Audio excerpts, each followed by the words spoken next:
Welcome to this cold morning. At 3:40 a.m. this morning, I have my diesel heaters on and they just turned off, which I guess woke me up a little bit, and I realized that the battery was completely dried up, the battery banks. So now what I'm doing is I'm charging it again with that generator.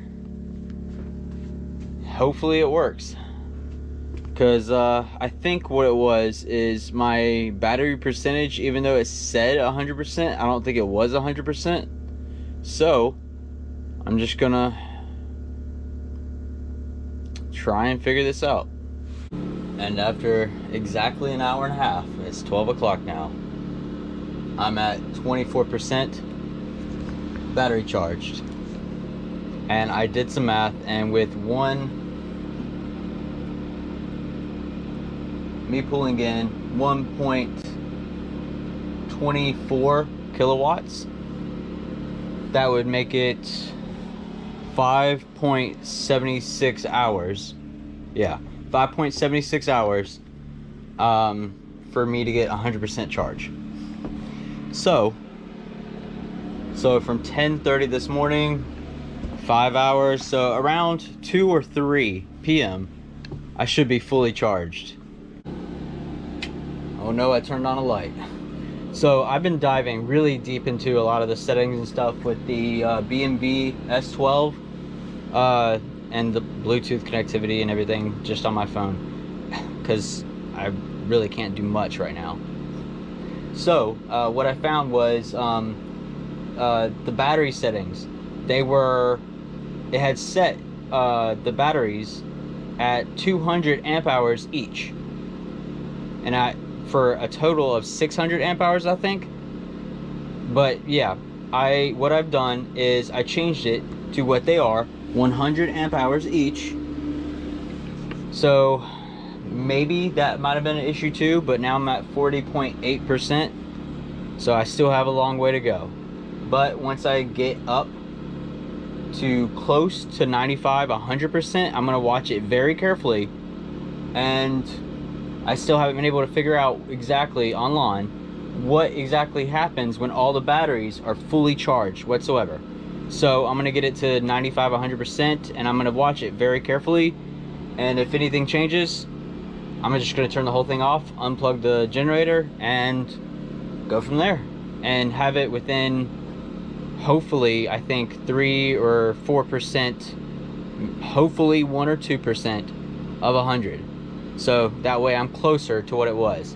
Because my thought is, what happened when this whole thing was set up was through the app that I saw and the B&V, the display, it had set to synchronize on startup or reset to be at 100%. But my guess is, pretty heavily actually, that when you get stuff like batteries or power banks or anything, they're never fully charged. So what I think happened, it was off maybe 60, maybe 50%, maybe more than that, maybe 70. But yeah, I hope that was just it and it wasn't anything else. We'll find out sooner or later. Hopefully sooner, and it's not that big of an issue at all. And now 100%. So I'm gonna wait and see if anything changes, and then I'm gonna immediately turn the inverter off and then turn the generator off. Probably go fill the generator as well, go fill it back up, I know, but yeah, I'm gonna fill that up and then get some stuff for the CSST to actually get it so it can actually fit to this valve that can turn my gas on and off with the flip of a switch. And I'll look up what amperage the switch needs to be and everything, so I can just deal with it. And also I want one with a light so that I know when it's on and when it's off in very broad terms. So yeah, that wasn't too bad. It was only, since 10:30, 1:15, so 3.5 hours ish, and it's almost at 100%, I think. So we'll see. So I don't think it actually got to reach the technical 100% because it didn't reach the float phase. I think that's what indicates the batteries are 100% if you don't have a BMV. But my Champion 2000 watt inverter generator did run out of fuel, so I'm gonna go ahead and say that's good enough. It's probably within 2 or 3%, maybe 4, but it's close enough, I think. And I'll probably run the generator another time, just a little bit, just to check it out. But yeah, I'm really happy, and it's only 2 p.m. so I got a little time to keep working. And while I go to fill my generator back up, I'm gonna let it draw solar power and see if it gets on the float phase while I put it on time lapse so I can see later on. I just got back and I haven't looked at the time lapse yet, but it's pulling around 214 watts of solar right now, so maybe I'm at 100% finally. We'll see. But I'm gonna test this generator again real quick and just see. I'm just gonna let it go for another 3, maybe 4 minutes and see if that's what it took to get it all the way up. But I think yeah, I should be pretty close. And I'm gonna do some more Googling real quick and try and see if I can figure it out. So I'll say it here because it's a little too loud by the generator, but it's staying all within the area when I checked on the app. So I think it's actually at 100%. After getting a ton of stuff from Amazon, some of the stuff I was missing, I also went to Home Depot, and I think I have everything that I want, that I need to get the propane line created. That's my last goal for the day. So I might as well show everyone what I'm gonna do. Also Ranger. So what I'm gonna do is take this and have it go right and have it basically mounted on that all the way, and it's gonna keep going. I'm gonna attach a coupling right there, 1/2 inch to 1/2 inch, and just have it keep going. And then from there,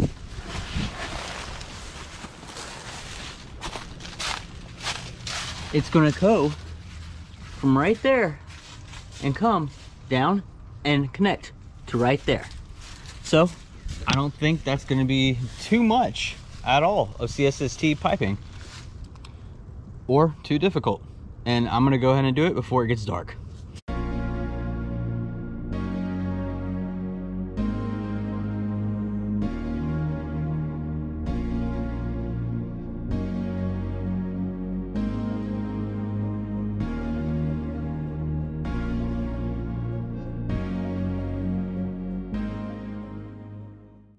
I hope you all liked Ranger just laying behind you while you watch me try and figure out, or remember really, that really difficult way you have to mount these what are they, XR2 fittings to this. It's super difficult. I was using an old one as a guide that I had, but this is incorrect. What you should do is always have it lower, so this should be, hold on a second, let me show you. There we go. So this should not be like this. It should be down one, so you have some of the pipe poking out right here, like that. Now I have an actual good fitting for one side, so that's something I can start with, and I'm gonna start making this attached to the chassis. So here I go. I know he's a little tired too. I am as well.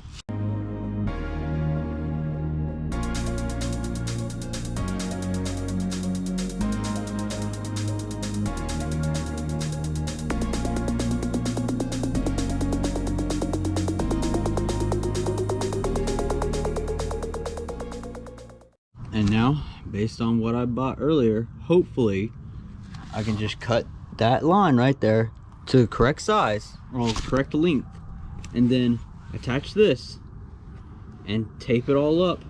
And the only thing I need to really construct, I think, really, is another CSST XR2 end piece.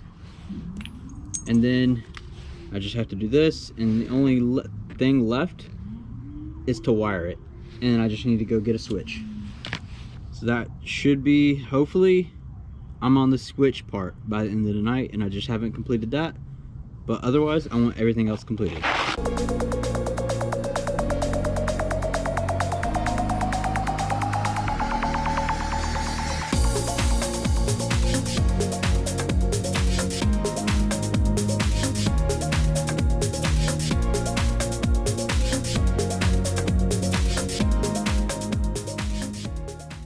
And that is all connected.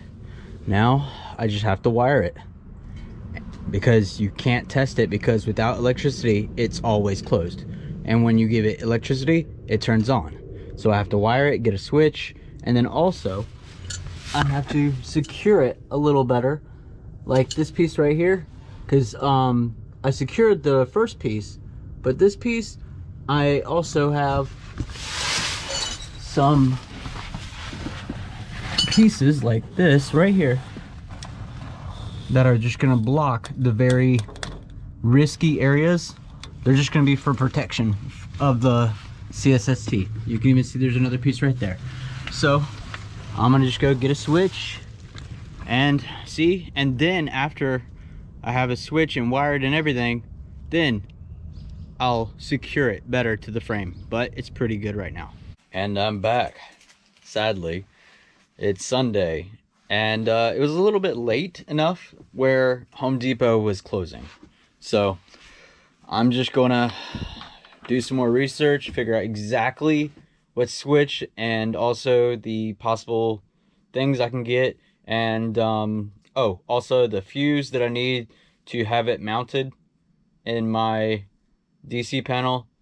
But other than that, yeah, I think tomorrow I'll have a fire.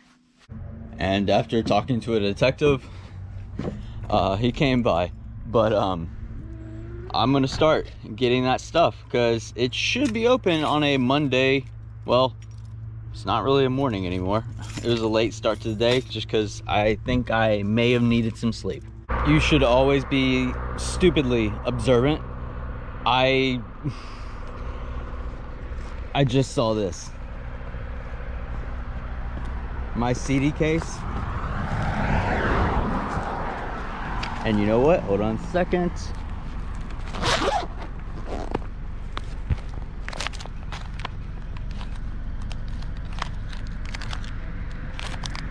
That to me is so beautiful. Yes. Okay. And it wasn't anything I put on the insurance claim, because it has really no monetary value whatsoever. So I was just like, all right. But now that it's a good start to the day, my day, I'll say that. And I'm back from Home Depot. I also went to some other places, and I also got more of these vape batteries that are 18 650 size. And hold on, the light's not really well. Yeah, these flashlights that I bought, they just use rechargeable batteries the size of this. So I'm really happy about it. Also, I got some switches that I hope one of them will work. Well, I hope both of them would, but I got this lighted rocker switch right here. And then also, I've had this before, I just didn't think about it, but I have a toggle switch, so that can work too. So I should just go ahead and get this all wired. So what I'm about to do is attach the wires right here, and then have them go up and be connected basically just along there, and have them secured. And then what I'm thinking I can do is have them go through that same hole, maybe or that same area right there, and then go up. So I gotta connect everything.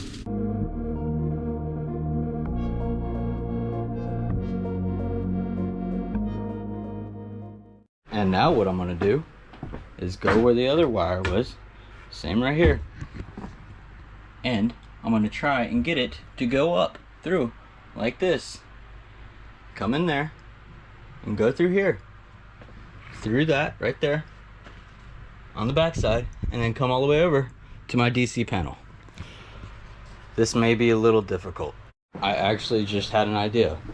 Instead of having it come up, I'm just gonna make it go down. It's a lot easier. I've changed my mind. What I thought I was gonna be able to do was just have it come from here, go into the wall, come out there, and then go over and then go right there. And that seemed really difficult to me. So what I thought, what I've done so far is, well, I haven't gotten the wire on the bottom yet going from here to here, because it's right over there, and it would come over to here and then go up. But what I've done is I just went ahead and drilled a hole, and for some reason, I'm always lucky, it went right through there and it just poked out of that little gap right there between that 2x2 and the plywood. And there's an empty space right here anyways. But what I did is I also used my Fisher tape, and I had it go right through here, and it poked out right here. And I just attached it, and I ran this wire, or I pulled the wire up, and now it's just attached right here. So the only thing I need to really do is make a switch and run the wire over here and attach it. But also I need to basically secure the wire to the underside, the underbody. That way it doesn't move around or catch anything, but I can figure that out. So what I've already done is already connected it to here, but I pulled the fuse out, a 5-amp fuse, and I've already tested it to figure out which one's positive and negative down there, because there's really no indicators. So I just tested it based on location, and I assumed the one on the right was going to be positive and the one on the left was negative, because usually that's how it should be. So what I'm doing now is I'm going to go ahead and cut this right here, because there's no power to it, so this wire, I'm going to cut this right here, get rid of a little bit of the excess, and use the excess wiring to basically have a ground wire. And I'm going to use a ring and some of those small screws again, and I'll try and figure out how to basically get it grounded easily. I may be able to just do it down there. I'll have to look around and real quick and see. But other than that, actually I may be able to just ground it to that right there. So I'll see what I can figure out. But I am going to try and get this switch so I can just have it mounted on the front side right over here. So, not right there, but on that wall facing that way, and it's LED. So that way, a majority of the time I could see it when I'm cooking, and also for, yeah, shower and everything like that, so I can just turn it on and off.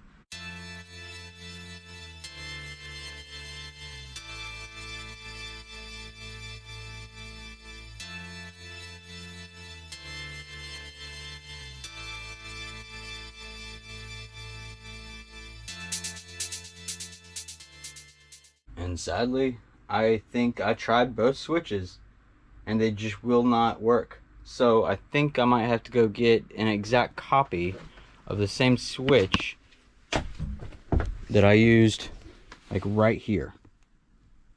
So I'm gonna go ahead and get an exact copy. And now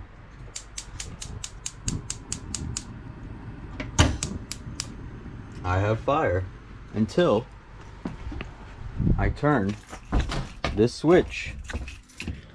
It's not fully connected, but it's just placed basically. Now it's off. So that's exactly what I wanted. Now I'm just gonna drill a hole in that piece of plywood wall, really.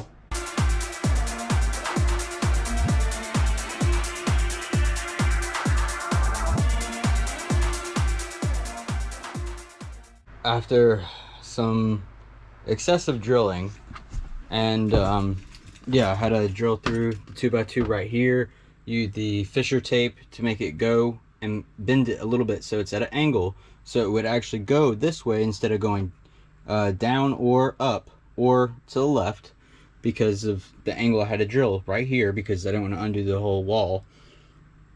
Got that and pulled both lines, wires through, and I'm going to tape them.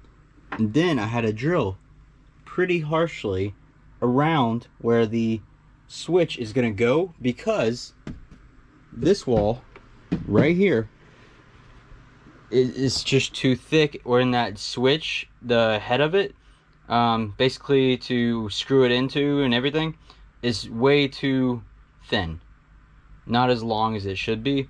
So I had to drill around it so I could actually fit it to look like this.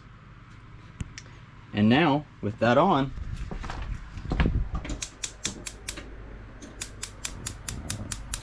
I have propane, I have fire, and with it off, it's off. So I think that's a pretty good day, I'll say that. I finally completed what I wanted to. The only thing I need to do now is, well, later, is I need to secure the wire and everything, but I'm not gonna move tomorrow, so I don't think it's gonna be too big of an issue. But you know what, I'm gonna still secure the wires tomorrow. And here I am, cooking my first meal in my Skoolie. Ramen. It's very well known to me growing up, so it's pretty nostalgic, I'll say that. And that's gonna be it for me today. I just found out that someone I knew, Elena, she died near Irpin, near Kiev. Just support it if you can, guys. So, late start to the day, very late actually. I just got back from the Durham VA again. Not yesterday, but the day before yesterday, when I was drilling holes and also screwing in those tiny little screws to basically hold the CSST gas line, pipeline, to the chassis so it could not move whatsoever. I think I got, well, no, not I think, I know they found it. A metal shaving got into my right eye again. What I'm gonna do now is I'm gonna wear eye-pro always when I'm using tools like that. I'm just gonna wear eye-pro, but I'm gonna go ahead and finish and secure it all.